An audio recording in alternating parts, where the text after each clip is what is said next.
الحمد لله رب العالمين.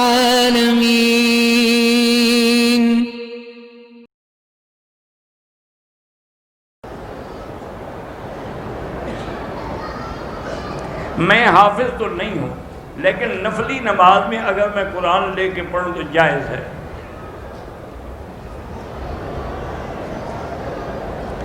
دین مذہب سب ایک ہی چیز ہے۔ ان الدین عند اللہ الاسلام۔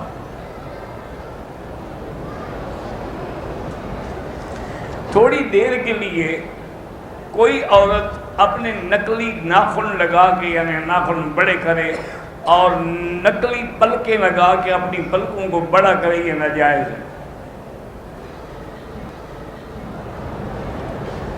ہاں، اگر بھموں میں کوئی زائد بال ہے جو عیب کا ہے، اس کو نکال سکتی ہے۔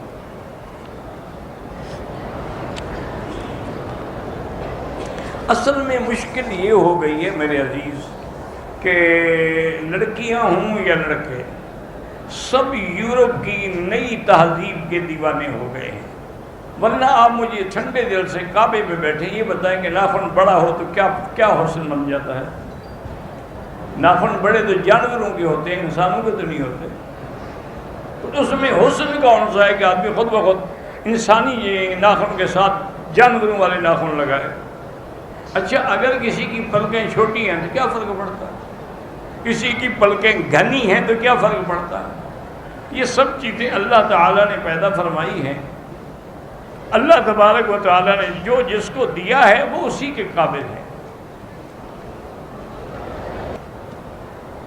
داماد کو زکوٰۃ دے سکتے ہیں۔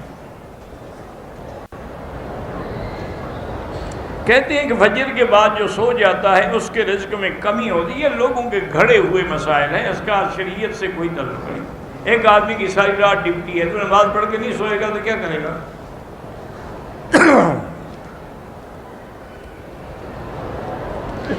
میں رابعہ میں ہوں، اللہ آپ کو استقامت نصیب کرے۔ وہ کون سا صحابی ہے جس کو حضور کی زیارت کے بغیر صحابی کسی کو بھی صحابی کا درجہ نہیں ملا؟ یعنی سب سے بڑے عاشق اویس کرنی تھے، لیکن وہ صحابی نہیں ہو سکے۔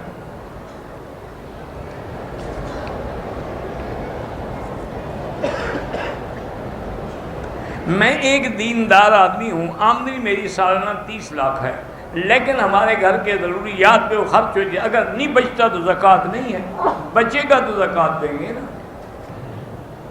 بیوی اگر بیمار ہو تو فیملی پلاننگ تو نہیں ہو سکتی، لیکن کچھ عرصے کے لیے وقفہ کر سکتے ہیں، سال 2 سال کے لیے۔ ایک ہوتا ہے کہ نعوذ باللہ اس کا یوٹرس ہی ریموو کر دو، آئندہ بچے دانی نہ رہے، تو وہ ناجائز ہے۔ ایک ہی ہوتا ہے کہ سال 2 سال کے لیے وقفہ کریں، وہ جائز ہے۔